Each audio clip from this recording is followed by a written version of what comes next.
En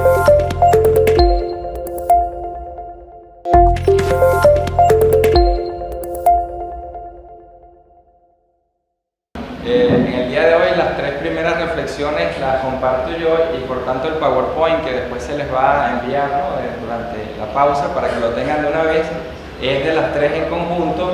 Iremos viendo lo que corresponde a cada momento, ¿no?, de reflexión.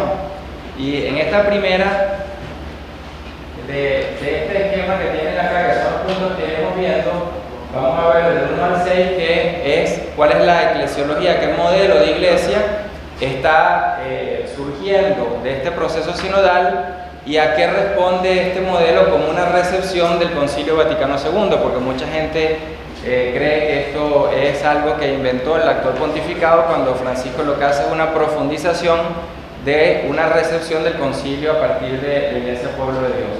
La segunda parte de la segunda reflexión la veremos del punto 6 al 9, que es cómo estamos viviendo lo que se llama la teología y la práctica del sentir de todos los fieles, que es ese proceso de escucha, discernimiento, toma de decisiones en conjunto. Y en la última, cómo se conecta esto con la vida ministerial, parroquial, pastoral, y en todo momento iremos haciendo siempre referencias a ejemplos concretos. Un punto primero es situarnos hoy en día. Lo que estamos haciendo acá, lo que se está haciendo en tantas partes del mundo, es porque hay una respuesta a un llamado de reforma. No es simplemente una mera renovación de un plan pastoral por otro plan pastoral. Y cuando decimos reforma, estamos hablando también sobre qué modelo de iglesia es la que está debajo, que inspira a un plan pastoral, porque podemos pintar la pared, pero la casa sigue siendo la misma.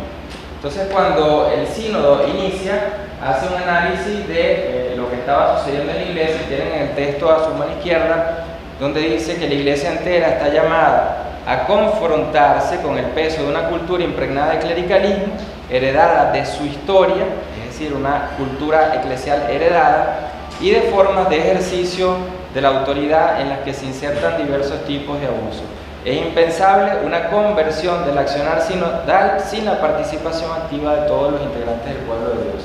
Esto es lo que da inspiración al llamado inicial del sínodo. Un sínodo que busca pensar a la iglesia hacia adentro y hacia afuera, a la vez con la participación de todos y todas como pueblo de Dios, y no solamente hecho en una oficina en Roma donde se llega un documento y luego se ve cómo se aplica. Esto supone en nuestro discernimiento, en cualquier plan pastoral, reconocer la fractura que hay en la iglesia. Y esto supone cantidad de informes y estudios que se han hecho y que Francisco también ha recibido, que hablan de un posible fracaso institucional, del modelo institucional de la iglesia. Esto fue dicho muy bien con el Concilio Plenario Australiano, que reconoce que hay una fractura que supone un sistema que está fracturado, no algo que está fracturado en la iglesia simplemente. Y como un dato interesante de este teólogo que a mí me encanta, Ronaldo Muñoz, porque fue el primer teólogo latinoamericano del posconcilio que habló de reforma, y él dice que la estructura institucional clerical es un obstáculo estructural para descubrir el Evangelio. Y este es el punto de una reforma. No es por tener una organización que solo sea más eficiente, sino que en el fondo estamos obstaculizando la transmisión de la fe. Cuando entonces decimos que esto se da en clave sinodal, no son solamente en un modo de organizar la iglesia como lo puede hacer una corporación, sino en clave sinodal, el documento del sínodo, cuando se inició con el documento preparatorio, fíjense que habla que caminar juntos no es simplemente un ámbito de caminar como amigos en la iglesia y hacernos más cercanos. La primera definición que se da es esta, y tiene que ver, como aparece ahí, instituciones, organismos, maneras de relacionarnos entre los fieles, cómo entendemos nuestra participación en las comunidades donde articulamos nuestra fe, las parroquias. Es decir, ahí es donde hacemos el caminar juntos. Y la otra instancia del caminar juntos también supone, como ven ahí, instituciones, movimientos radicales. Toda la iglesia en sí es la que ha de pensarse. Y la segunda dimensión es la iglesia en la sociedad. La iglesia respecto a su acción pastoral, respecto a la misión que debe cumplir. Pero si las estructuras, el número anterior, no están en clave sinodal, esta misión de la Iglesia, como dice Muñoz, puede ser obstaculizada y la transmisión de la fe no se realice. Por tanto, nos preguntamos cómo comenzar, porque podemos tener un plan pastoral, pero ¿cuál es la eclesiología que está detrás de ese plan pastoral? El Concilio Vaticano II ofreció como central lo que se llama Iglesia Pueblo de Dios, que es lo que Francisco recupera. ¿Qué significa? Que cuando escriben los padres conciliares la Constitución dogmática sobre la Iglesia, en la Lumen Gentium hay una serie de capítulos. La secuencia, como están puestos los capítulos, nos dice qué modelo de iglesia tenemos. Y el capítulo Pueblo de Dios está de segundo y jerarquía viene de tercero, y el resto son también laicos, vida religiosa. ¿Qué significa eso? Que para los padres conciliares, ser pueblo de Dios es ser cada uno, cada una, todo, la totalidad de los fieles, y no primero algunos y luego el resto. Y esto, veremos ahora, tiene una expresión muy concreta que se llama fieles, ¿no? Cristi Fideles, que tanto lo usamos. Esa secuencia la retoma la Comisión Teológica Internacional en el documento sobre sinodalidad y el Papa Francisco para decir: el pueblo de Dios, que somos todos los fieles, solo actuando como totalidad, es decir, entre y con todos los fieles, puede ser lo que llamamos una iglesia. Este cambio, dice, este es un estudioso del concilio que dice que esta reestructuración, o sea, la secuencia, tenía un sentido fundamental que ponía fin a la visión piramidal de la iglesia. Demostraba en particular que los obispos, los laicos y los religiosos formaban todos parte del pueblo de Dios, que se trataría en un capítulo previo al episcopado. Esa noción, que para nosotros hoy es natural, o en algunos ambientes más que en otros, antes del concilio era inconcebible. Y esto es lo que hace la famosa revolución copernicana que llama Suenens, al decir: hay un giro de 360 grados y no simplemente una pintura que le echaron a la casa. Dice en una entrevista, el cardenal Suenens es quien propuso eso en el concilio, y se hizo gracias a esa propuesta que él hace de mover el capítulo Pueblo de Dios antes de la jerarquía. Y fíjense lo que él dice: la jerarquía vista a partir del bautismo y no ya la iglesia, y no ya de la jerarquía. Apareció así desde el principio como una realidad sacramental y mística antes de ser también una sociedad jurídica. Descansa en su base el pueblo de Dios en vez de hacerlo sobre su punto, la jerarquía. La pirámide de nuestros manuales ha sido invertida.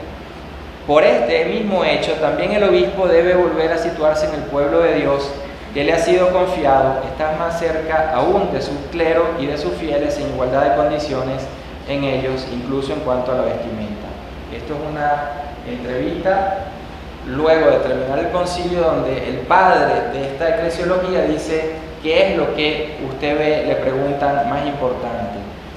Y cuando él hace eso, subraya también que lo fundamental está en que cambia las maneras de relacionarnos, lo que vamos a llamar ahora más adelante, que es la corresponsabilidad. Y por eso dice él acá, en un libro muy interesante, porque fue poco conciliar y recoge un poco todo esto, donde él dice: si me preguntase cuál es el germen de vida más rico en consecuencias pastorales que se debate al concilio, que se debe al concilio, respondería sin dudarlo el haber vuelto a descubrir al pueblo de Dios como un todo, como una totalidad, y en consecuencia la corresponsabilidad que de ahí deriva.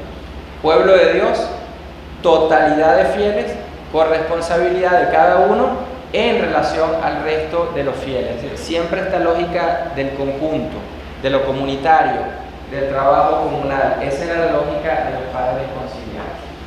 Esto se pone en lo práctico, en el día a día de las instituciones, con esta palabra: corresponsabilidad en una misión compartida.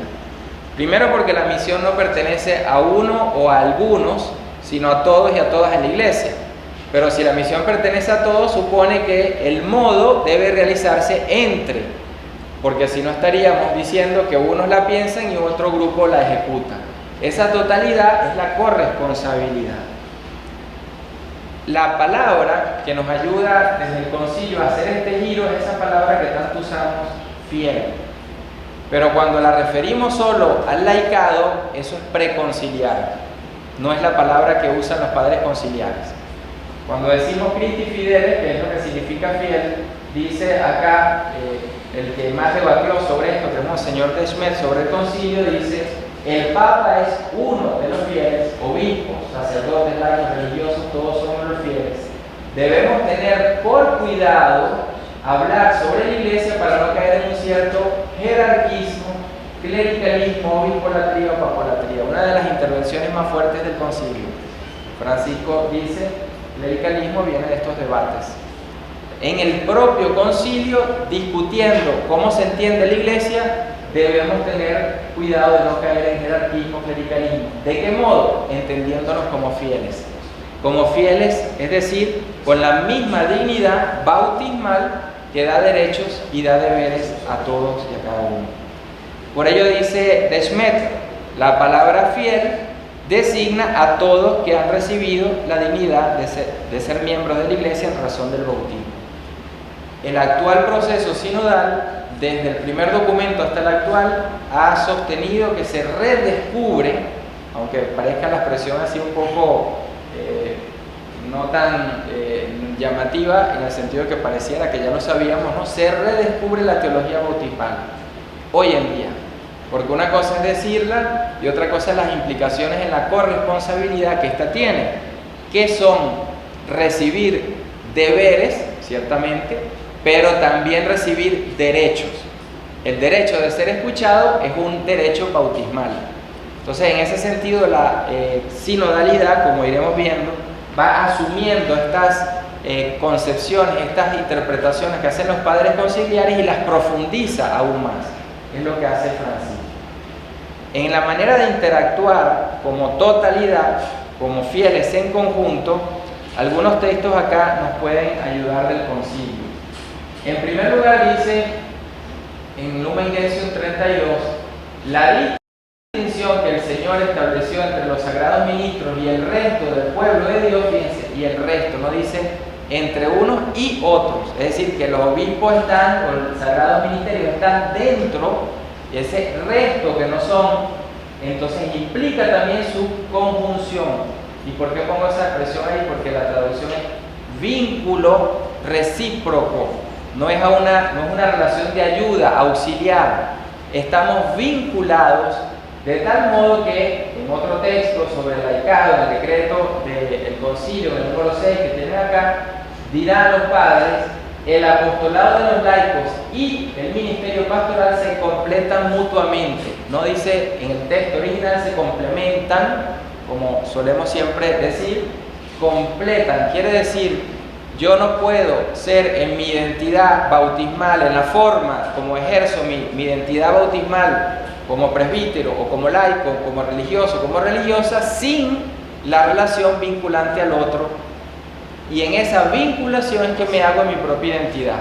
Si yo estoy en una parroquia y soy un laico que trabaja en una pastoral parroquial, pero solo ejecuto y el párroco es quien hace y dice todo, o estoy en el consejo pastoral y no hay un completarse, esta lógica de la completitud, de la vinculación, entonces ahí no hay una iglesia pueblo de Dios.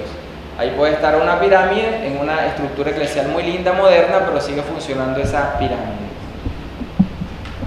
En este contexto, entonces, dice Congar, que el gran eclesiólogo del concilio, perito y del siglo XX, pues quien hace esta eclesiología básicamente, dice lo siguiente: el plan total de Dios no se agota en el principio jerárquico. Supone el complemento y la reciprocidad de un régimen comunitario dependiendo de ambas la plenitud final. Con esto destaco entonces, Iglesia, pueblo de Dios, significa esta dinámica, relaciones en conjunto, donde cada sujeto en la Iglesia necesita, no es que se ayuda, necesita del otro para poder realizarse en su propia vocación. Cuando hablamos de clericalismo, Francisco dice muchas veces, se rompe al pueblo de Dios para decir, se crean burbujas de identidades en la iglesia. Cada quien en su pequeño reino, pero no hay esta lógica del conjunto, de la construcción común de la iglesia. Esto lleva a otra recuperación que recientemente ayer salió algo que va en esta línea y lo lleva a una realización por vez primera después del concilio. La recuperación de una eclesiología de las iglesias particulares rompiendo con la eclesiología universalista. Hemos visto en estos días que ha habido una segunda reforma al Opus Dei. Esto es lo que está de base. La eclesiología que recupera a la diócesis, al obispo, y la pertenencia, la incardinación en una porción del pueblo de Dios, y no hay una instancia supra-diocesana que pueda ser vida universal en el aire en la iglesia. Esto es fundamental porque lo que está haciendo Francisco es aplicando esta recepción de la eclesiología del pueblo de Dios en un lugar, en cada lugar, en una diócesis. Estas prácticas para nosotros son nuevas. El documento de la Comisión Teológica Internacional nos recuerda que ya desde el siglo V los laicos participaban en la construcción de la vida eclesial, en los sínodos locales. No es algo nuevo de la tradición de la iglesia, es para nosotros nuevo hoy.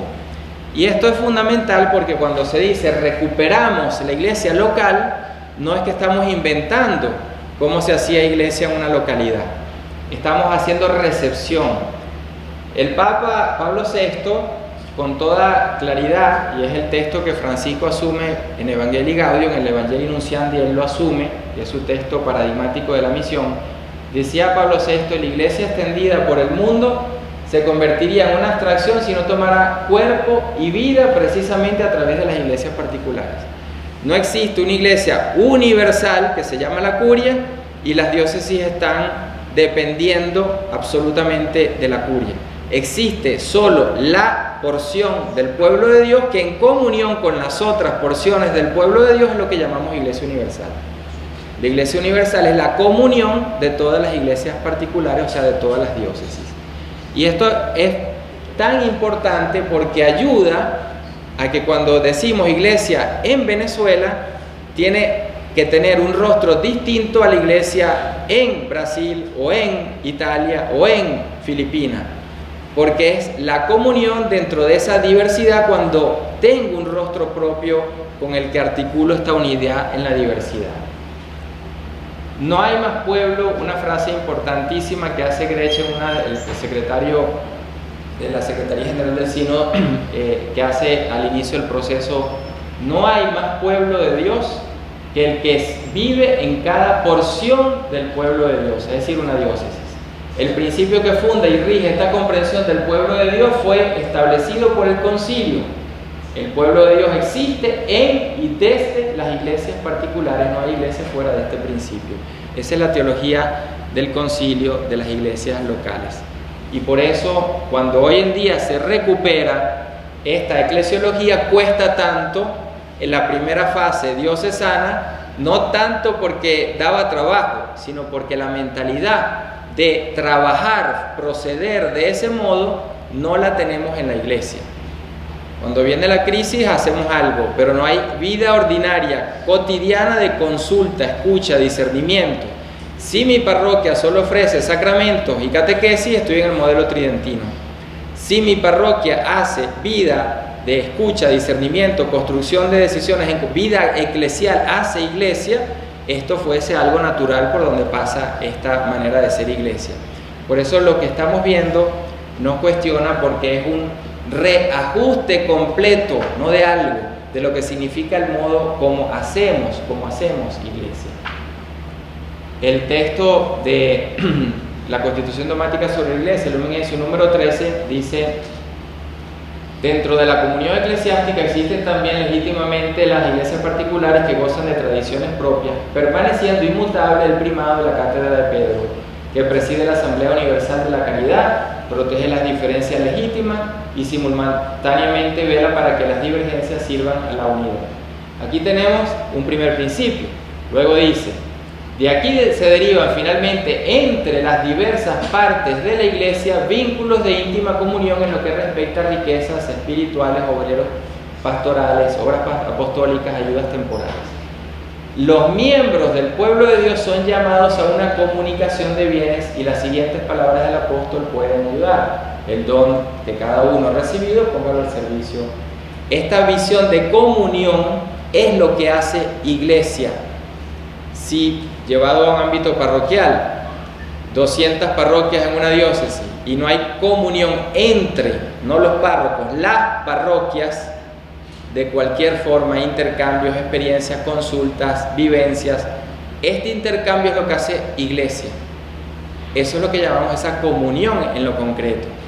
Pero si la comunión la entiendo solo sobre los sujetos que están dirigiendo una institución, no estoy haciendo iglesia, es una reunión entre las personas que dirigen una institución. Por eso es tan importante esta recepción de lo local, de lo particular y del modo como se hace iglesia. El proceso que ofrece el sínodo lo toma de tanto el decreto sobre las misiones como de la experiencia que se tuvo con el sínodo para la Amazonía. Se trata de un modo de proceder inculturado que parte del testimonio. La primera consulta diocesana no solo se limitó a personas bautizadas, sino a cualquier persona que estaba dispuesto, tanto la iglesia a consultarle, porque muchas veces no lo hizo, como las personas a aportar, ¿no? Este modo de entender la inculturación que parte primero del estar, no el decir soy yo la iglesia. Luego va reconfigurándose, como dice querida Amazonía número 66, reconfigura la iglesia su propia identidad a través de la escucha y el diálogo con personas, realidades e historias de un territorio. La diócesis en un lugar y la diócesis que está en otro lugar no pueden tener la misma manera exactamente igual de ser. Sería una iglesia universalista copiada. Y esto, querida Amazonía 66, lo dice muy claro. Reconfigura la organización, realidades, personas, la totalidad a través de procesos de escucha y diálogo. Si yo no hago un proceso que lleve poco a poco a ir formando ese rostro local, y esto vale en una parroquia como vale para una diócesis, como vale para cualquier institución eclesial, porque se responde a la misión en un lugar, no hay una misión universalista, era la misión previa al concilio. Esto entonces nos lleva, para resumir en esta primera parte lo que hemos hecho ahora, la profundización de esto, y vamos a ir destacando de qué modo entonces se hace recepción al inicio de Francisco, y luego con el sínodo se da un paso tan gigante, que a veces no nos hemos dado cuenta de dónde estamos parados con el sínodo. Porque el sínodo no solo es la consulta más extensa, eso es a nivel de extensión, ¿no?, de cantidad numérica, sino es la pregunta que se ha hecho después del concilio más importante para que la iglesia se piense. Para poner un contexto, todos los sínodos antes de este sínodo eran sínodos temáticos, sobre un tema. Y los sínodos de Juan Pablo II fueron sínodos sobre sujetos eclesiales, la vida religiosa, el sínodo sobre el laicado, el sínodo sobre los obispos, para pensar cómo son las relaciones entre los sujetos, pero de una manera que era entendida como unión jerárquica. ¿Qué hace Francisco? Empieza sínodos que buscan pensar, discernir la manera de interactuar en la iglesia, no la identidad del sujeto. ¿Cuál es el rol del joven, sino de los jóvenes? Sobre la familia, ¿cuál es la identidad y la función de la familia? No la identidad en el sentido de cómo colaboro, ¿no?, el papel propio, la naturaleza. Sínodo sobre la sinodalidad, ¿cuál es la identidad, la relación entre todos para hacer iglesia? Estamos en un momento donde la pregunta toca al propio ser de la iglesia. Por eso es que mueve los pisos. Porque si tengo 50 años, además en una eclesiología preconciliar que nunca cambié, pues ciertamente que me dejaron en el aire completamente. Eso es lo que estamos viviendo en muchas partes del mundo. Dice Francisco, en este famoso, que es tal vez el mejor discurso eclesiológico que haya hecho, cuando lanza el llamado a la sinodalidad en el 2015. El camino de la sinodalidad todos lo hemos escuchado, es el camino que Dios quiere de la iglesia al tercer milenio. Aquí me detengo, lo demás lo pueden leer y ya lo sabemos, por el tercer milenio. Esa no es una frase ingenua. Primer milenio es un modelo, segundo milenio es otro modelo, y Francisco está diciendo, con mucha estrategia, tercer milenio, un modelo institucional nuevo. ¿Sabemos cómo es? No. ¿Hacia dónde? Sinodalidad. Entonces se trata de construir no prácticas solamente pastorales, sino un modelo institucional para el tercer milenio. Y si decimos que es un modelo para el tercer milenio, quiere decir que la sinodalidad tiene que ser algo que define a la iglesia, que es esencial, porque no vamos a construir algo que no sea esencial a la iglesia para que dure un milenio, diciéndolo pues así metafóricamente.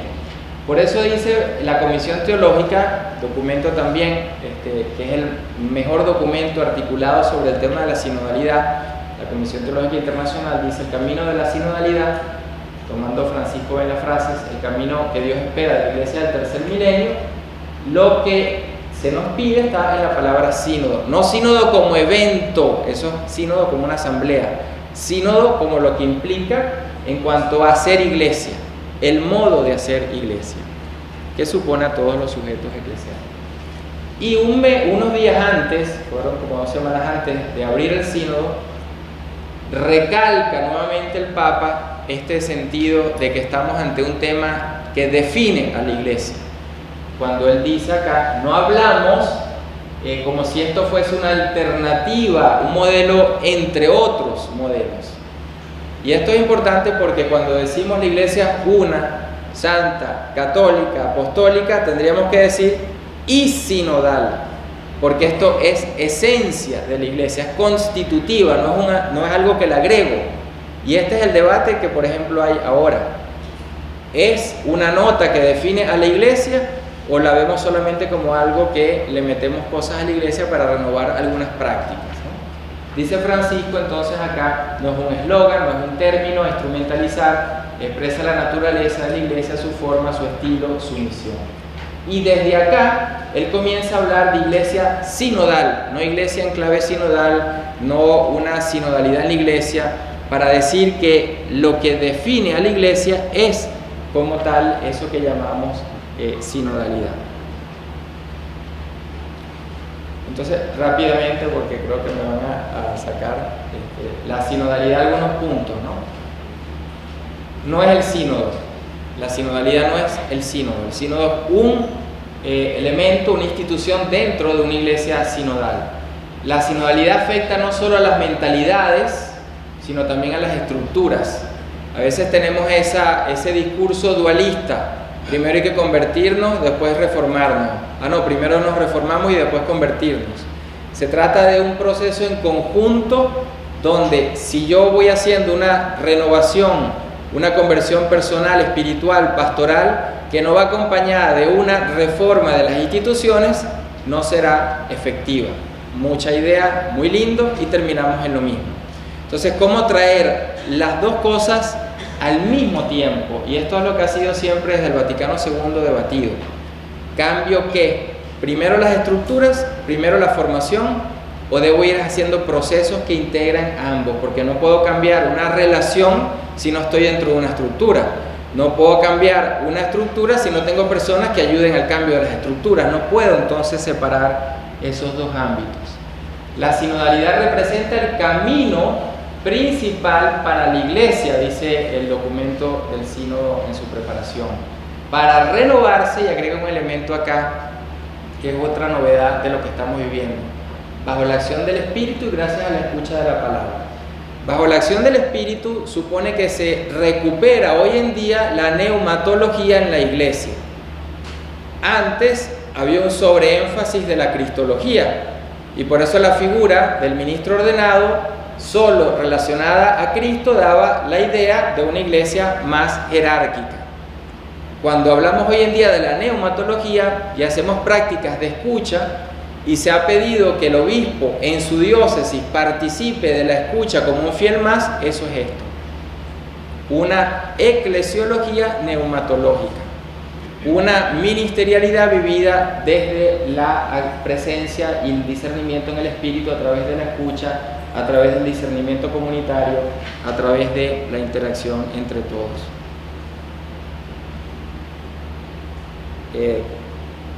Por último, para cerrar, traigo este texto porque aquí tiene contenido, el proceso sinodal con lo que el concilio mandó hacer, y nos ayuda a ver cómo estamos en una recepción que continúa, no hay una ruptura entre el concilio y Francisco, todo lo contrario, rescata una iglesia capaz de comunión y de fraternidad, de participación y de subsidiariedad. En la fidelidad a lo que anuncia, podrá situarse al lado de los pobres y de los últimos y prestarles la voz propia.